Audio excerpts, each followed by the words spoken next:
What if the real cost of always needing to win an argument isn't just a few tense words, but the slow erosion of trust, connection, and peace? In the heat of proving a point, we often forget what we're actually sacrificing. This isn't about staying silent or backing down. It's about realizing that not every battle is worth the energy. And sometimes the most powerful thing you can say is nothing at all. Let's talk about the strength in choosing peace over pride. There's a moment in every argument when the words stop being about the issue at hand and start becoming about something else entirely. Pride, ego, the need to win. In that moment, the goal shifts from understanding to domination. And while it might feel like a victory to land the final word or to outsmart someone with facts or logic, the aftermath tells a different story. The room goes quiet, not because things have been resolved, but because something more important has been lost: connection.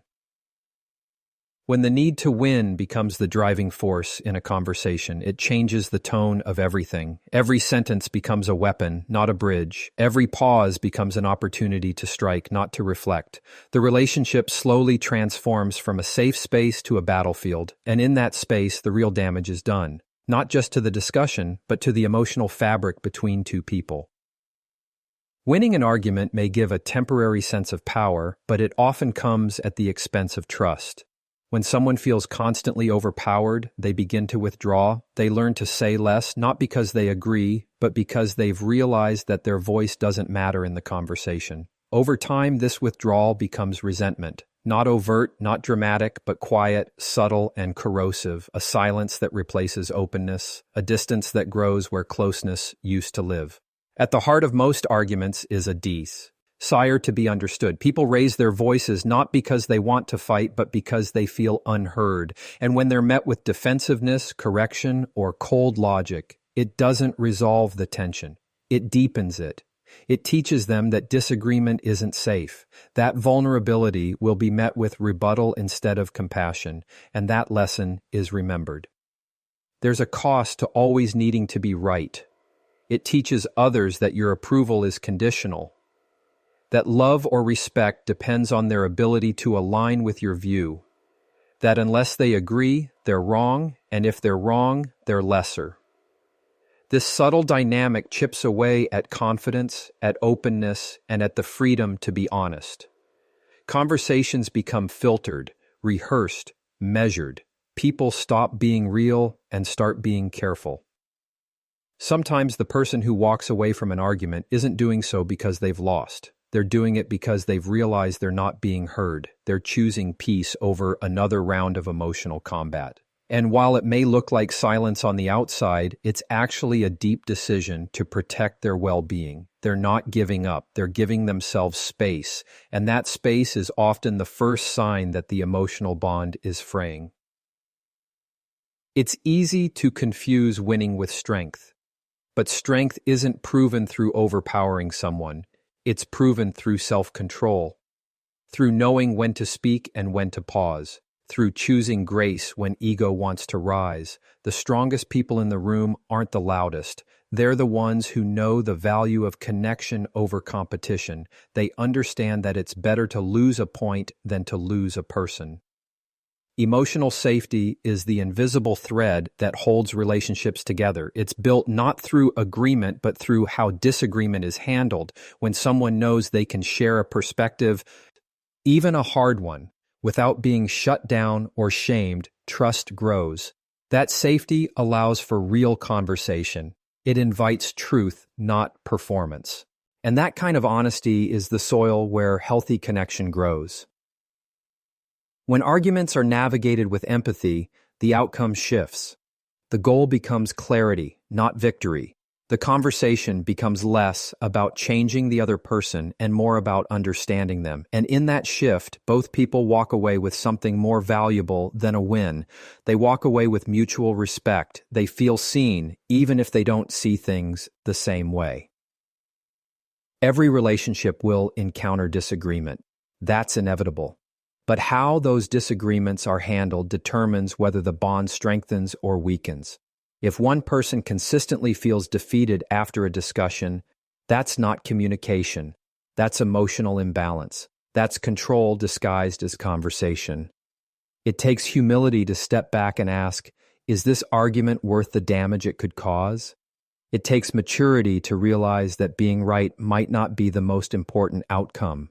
And it takes courage to choose connection over control, to allow space for someone else's experience without needing to correct or challenge it.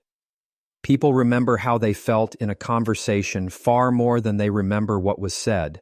They remember if they felt heard or dismissed, respected or belittled, safe or defensive. And those feelings build up over time, creating either closeness or distance. Each argument is either a brick in the foundation or a crack in the wall. Winning at all costs slowly breaks the emotional rhythm that healthy communication depends on. It creates tension where there could be trust, it builds silence where there could be growth, and perhaps most importantly, it teaches others to protect themselves from you, not because they don't care, but because they're tired of being minimized in the name of a point. Every conversation is a choice, a chance to either connect or compete, a moment to either build or grow. Eek. And while winning might feel good in the moment, connection lasts longer. It echoes, it sustains, it heals. And in the end, it's what we all want most, to feel understood, valued, and respected. The desire to always win an argument often looks like confidence on the surface, but beneath it usually lies a subtle insecurity. It's not always about the issue being discussed. It's often about the need to feel in control, to validate one's sense of worth, or to avoid the discomfort of being perceived as wrong. There's a difference between standing firm in your truth and needing to dominate every disagreement. One is rooted in inner peace, the other in a deep fear of being challenged. People who constantly seek to win often view differing opinions as threats rather than opportunities. They enter conversations like a competition, not a collaboration. Every pause is an opening to attack. Every differing view becomes something to crush rather than understand. But when the goal is always to prove a point, it becomes nearly impossible to connect authentically with others. The conversation becomes less about resolution and more about control. This control can be subtle. It might show up as interrupting, constantly correcting, dismissing, or turning every disagreement into a debate. It might wear the mask of logic and rationality, but its purpose is rarely to understand. It's to assert dominance. And that need to dominate is often born from an internal insecurity, the feeling that if one doesn't win, they lose. Not just the argument, but a part of their identity. A truly secure person doesn't feel the need to convince everyone of their perspective. They're comfortable sitting with disagreement because they're not dependent on others' agreement to feel valid. Their sense of self isn't threatened by different viewpoints. They can listen without immediately responding. They can hold space for perspectives that challenge their own without becoming defensive or aggressive. This emotional regulation isn't weakness, it's quiet strength. When someone is deeply rooted in themselves, they don't have to make every conversation a courtroom. They know that being understood takes time, and being respected doesn't require being right all the time. They've learned that wisdom isn't always loud. Sometimes it's measured, reflective, and curious. And they recognize that the most powerful thing they can offer in a disagreement is not their rebuttal, but their presence. Many people carry unhealed experiences that influence their communication style. Perhaps they grew up in environments where being wrong meant punishment, embarrassment, or rejection.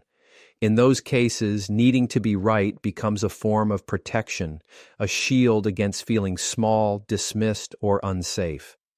But that shield, once useful, often becomes a barrier. It keeps people out, it blocks growth, and most of all, it prevents intimacy. True connection requires vulnerability, and vulnerability requires the ability to say, "I don't know," or "maybe I missed something." That kind of honesty is impossible when the primary goal is to win. The pressure to maintain the upper hand creates tension, not trust. And the energy spent trying to out-argue someone could instead be used to understand them more deeply. It takes emotional maturity to see disagreement not as a threat, but as a mirror. Sometimes what bothers us most in others is pointing to something unresolved within ourselves. If every opposing idea triggers frustration or defensiveness, it's worth asking why. Is the disagreement really about the topic, or is it poking at something deeper, something we haven't faced or healed? When a person is secure, they don't interpret every challenge as a personal attack. They can differentiate between the topic and their identity. They understand that growth comes from discomfort and that listening doesn't mean conceding. They realize that they don't need to win every argument because they're not in a war. They're in a relationship, a community, a team. Being right might feed the ego, but being real feeds the soul. There's far more power in saying, "Tell me more," than in saying, "You're wrong." There's more courage in admitting uncertainty than in pretending to know everything. And there's far more impact in choosing humility over hostility. One of the most valuable traits in any communicator is curiosity, the ability to enter a conversation seeking to understand, not dominate. Curiosity creates safety. It signals that the other person's voice matters. It invites openness. It makes space for truth, even when that truth is messy or inconvenient. And in that space, real communication can begin. When someone drops the need to win, the energy of the entire conversation shifts. Defenses lower, hearts open, ideas get room to breathe, and even if there's still disagreement, there's also respect. That respect builds trust, and trust is the foundation of any meaningful connection. Control may give temporary satisfaction, but it often comes at the cost of closeness. The people around us aren't just looking for accuracy, they're looking for affirmation.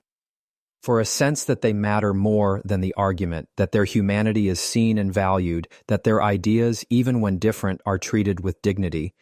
Releasing the need to win every argument doesn't mean giving up your beliefs. It means recognizing that the relationship is bigger than the moment.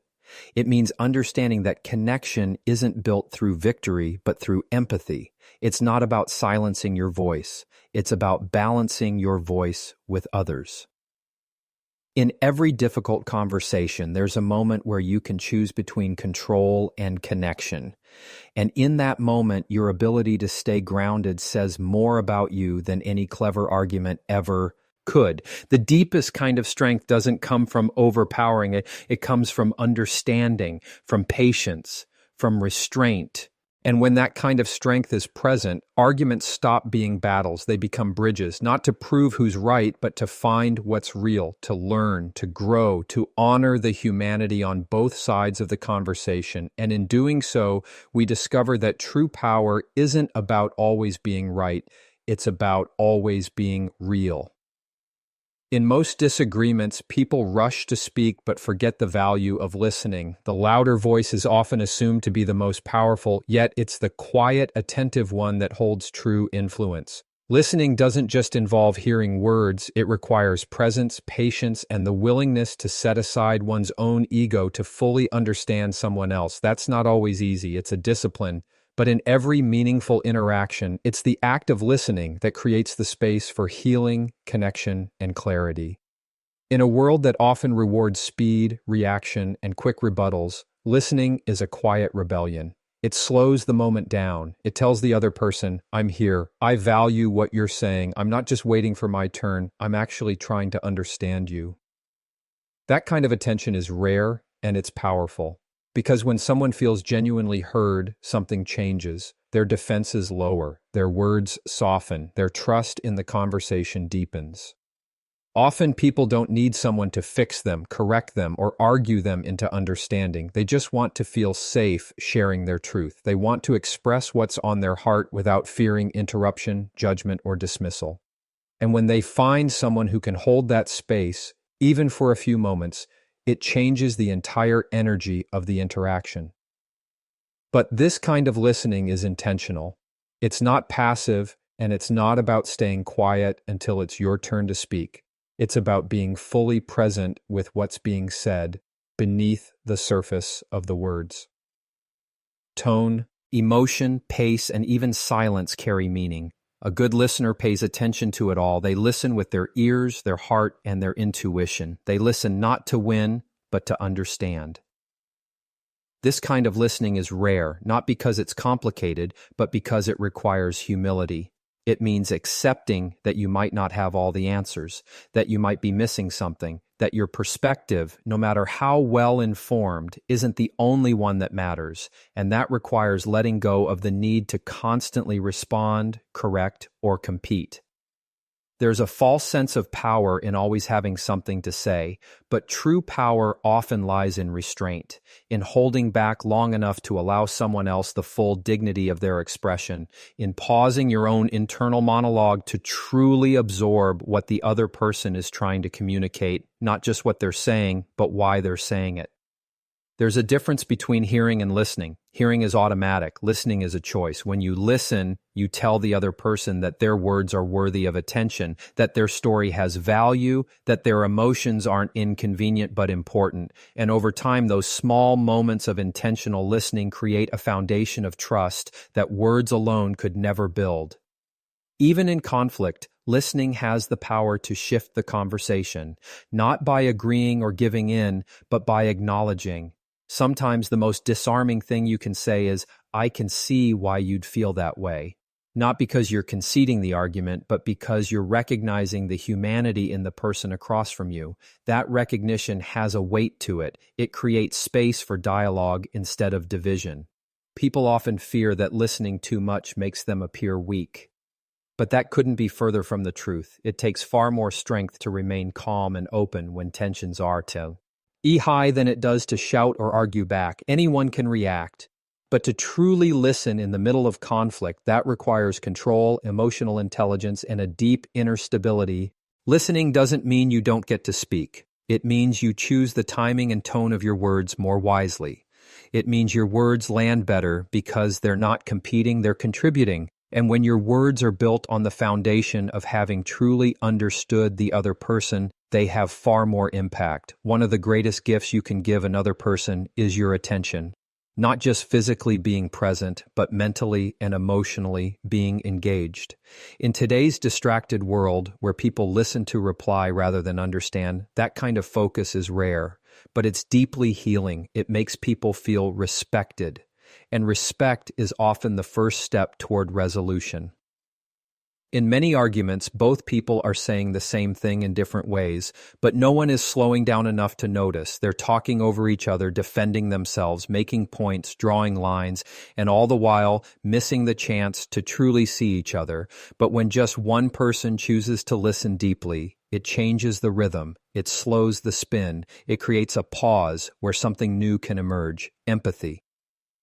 Empathy is born in the space between listening and responding. It's not about fixing. It's not about agreeing. It's about saying, "I'm with you. I see this matters to you. I'm trying to understand where you're coming from."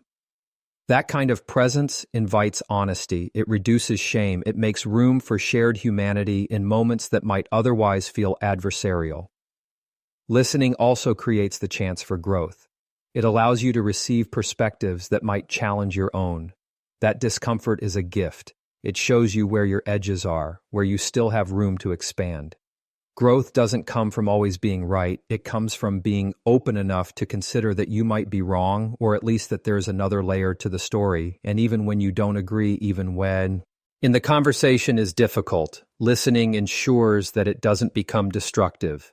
It helps keep dignity intact for both sides. It communicates that while you may not see things the same way, you're still willing to engage respectfully. And that kind of engagement is what keeps relationships alive, even through disagreement. Ultimately, listening is a form of love, not the romantic kind, but the kind that says, "You matter enough for me to pause my own voice so I can hear yours." That message doesn't need to be spoken, it's felt, and it stays with people long after the conversation ends.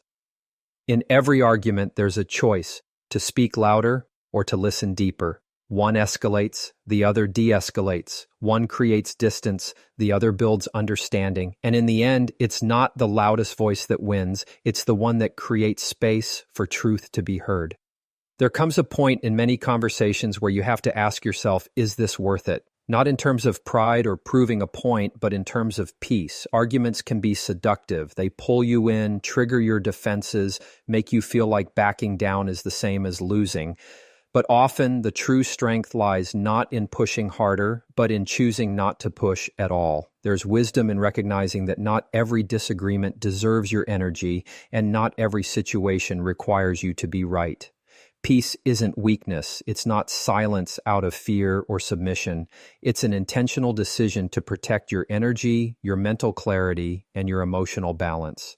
In a world that constantly rewards being loud, being first, and being dominant, it takes a different kind of courage to walk away, not because you couldn't fight, but because you chose not to.